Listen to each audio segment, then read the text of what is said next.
Hi and welcome. Currently I'm away on my holiday. I hope I'm having a really nice time. Anyway, I've been thinking... What?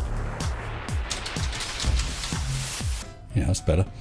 What was I saying? Oh yeah, I've had kind offers from some great creators like Hugh Jarsz, who've covered some of my slots. You mustn't forget to check them out. However, tonight I decided to do a vid myself. Goodness sake. Mr. Sensible, I think that you are being hacked. You could be right, Professor. I think I'd better get on with it. Roll VT. T.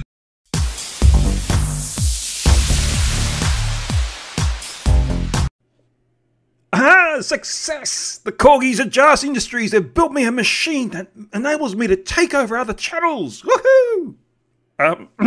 Greetings and salutations. This is Hugh Jarsz.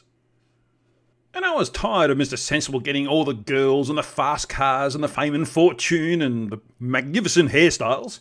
So I thought I'd take over his channel for a little while and talk to you about Flat Earth. I mean, it's the 21st century. Why are we still dealing with flat earthers? How can the human race still be producing people so stupid as to believe that the earth is flat? I mean, just how much more evidence do you need? I guess the answer is that there can never be enough evidence for people who don't want to understand. Flat Earth is an anthology of bad ideas propagated by uneducated and inexperienced idiots for no reason whatsoever, other than perhaps to stick it to the man. Unfortunately for them, reality disagrees.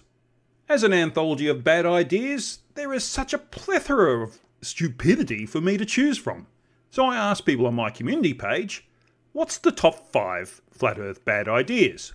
In other words, what's the top 5 most ridiculous ideas from Flat Earth that they think prove Flat Earth? Oh, you better strap yourself in for this one. Idea number 5. Planes need to dip their nose or they'd fly off into space. There's several layers to this onion of stupid. First of all, jet engines don't work in space, so we couldn't fly into space anyway. Second of all they're doing is maintaining an altitude above sea level. You can test this for yourself. Get yourself a globe or even a ball. Hold something at the same height above the ball as it moves around. You'll see it goes in an arc. Now I suppose you could call that the nose dipping, but at great distances, say Sydney to Santiago, 14,000 kilometres, the amount of dip at any point would be so tiny you'd hardly even notice it. Pilots would just set the altitude that they want to fly at and let the plane do the rest. It seems flirts misunderstand this because they don't get scale. The Earth is big. You are small. Your tiny perspective compared to the Earth is not sufficient for you to comprehend it. We'll come back to this later. Number 4. You can't go to Antarctica because of the treaty. Now I did a whole video on this. I read the Antarctic Treaty from start to finish. And I did that because flirts are really lazy. They couldn't be bothered reading it themselves, but they know what's in it, obviously. And after reading through it, it was obvious that there's nothing in there stopping you from going to Antarctica. The only thing that could possibly be interpreted as that is that you are required to obey the laws of the countries that claim the particular territory in Antarctica that you're in. Just like you're expected to obey the laws of any particular country you go to. There are no fleets of ships to turn you back or armed penguins to stop you getting to the ice wall. You can go there if you want to, and many do. There's even a marathon run in Antarctica. The only people that claim you can't go to Antarctica because of the treaty are those who've never tried. Number 3. And I'll let our old friend Tomo tell you about this one. Large bodies of water do not curve. Yes. Large bodies of water do not curve. Only ever asserted by people who don't present any evidence to back up that claim. When in fact, it's easy to prove that large bodies of water do curve. Stand on a beach and look out to the ocean. On a flat Earth, you should be able to see forever. But in reality, which anyone can check for themselves, you can only see about 5 kilometres from sea level. And you can test this by watching ships as they're sailing away. You'll notice that they'll start to be obscured bottom up. Then you can go to your shipping app and figure out how far away that ship is. You'll see it's about 5 kilometres. Assuming there isn't a lot of refraction, of course. And if that beach happens to have a cliff behind it, if you can get up the cliff fast enough, you'll notice that the bottom of the ship magically reappears, or at least some of it. And ships that might be further out start to come into view again. It's as if light that was 6 kilometres or more away couldn't be asked coming to your eye when you were standing on the beach, but once you're up the cliff, it's only too happy to make the journey. And the reason for all this, of course, is that the Earth curves away from you. The large body of water is curving away from you. And this is probably most clearly demonstrated in any pictures of Earth from space.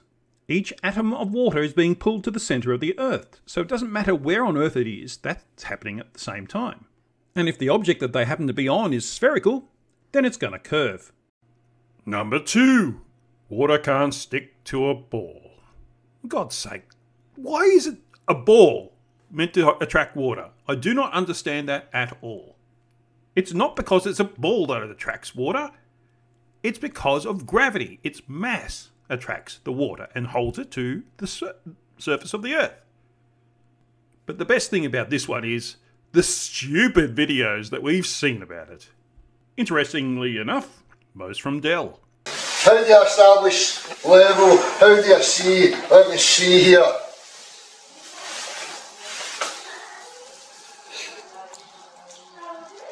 It's running off. Dan, I can't get it to stay on the ball. Am I missing something? Probably, mate. What am I missing? Try once again. It's just running off, making a mess of my table. How about this?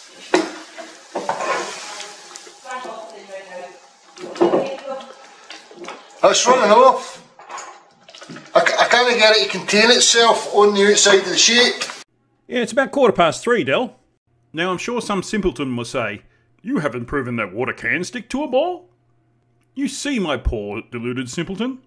It doesn't matter that it's a ball, and if it's on the Earth, it's got the Earth pulling the water down. That's the way gravity works.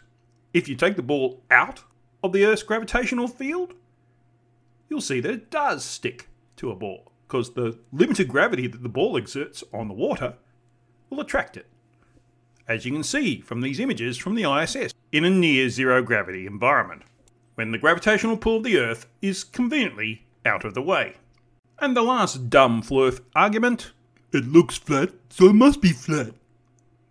How any sane adult can use this as an argument is just beyond me. I mean, how can you get to adulthood and not understand that things aren't always as they seem? Not to mention that we always know that our senses aren't that great, especially as we get older. And we know from nature there are creatures with much better senses out there. So at the very least, we should understand that there's more to our world than what we can perceive. Luckily in our case, we've got brains to make up the difference. Or at least we're supposed to. And we as a species have figured out how to objectively measure things, rather than just make an opinion about them. I don't really think flirts understand what the word objective means. It means that it's independent of emotion. If I use a standardised ruler to measure something that's 30 centimetres long, it actually is 30 centimetres long for every single person who will use that ruler. How long you think the thing that you're measuring is completely irrelevant, because you have an objective measuring device. And without that objectivity, how can you possibly know what reality actually is? So no, it's not flat because it looks flat. If you want to determine if it's flat or anything else, you need to objectively measure it. Something the human race has done many times before and found out that it's curved. Go to mctoon.net and look it up for yourself. Also on mctoon.net you'll discover this image. This is from a YouTuber called Rory who was on the cliffs at Tenerife in Spain. With the naked eye, it's almost impossible to tell that there's a curve to the ocean. The ocean that's full of water, which always finds its level. But Rory used his ingenuity and came up with two metal levels which do not compress, levelled things out, and captured the surface of the ocean between the two levels. And then he did a horizontal compression to see if there was any curve, and guess what? There was. So saying, it looks flat so it must be flat, is just simply wrong. It's actually curved and you're observing it, you just can't perceive it. Another reason we use instruments to determine reality. So that about wraps it up. The 5 worst flat earth ideas as voted by people on my community page. Many thanks to Mr. Sensible for the opportunity to do a video for him. I greatly appreciate it. And if you like what I do, come over to my channel and check out my videos. There'll be a link in the description. To finish off, here's my corgi.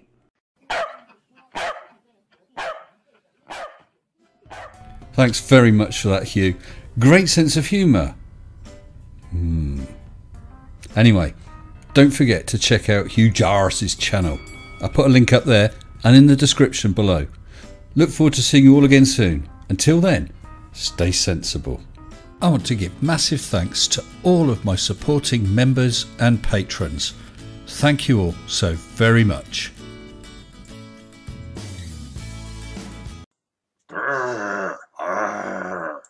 Shut up and sit down.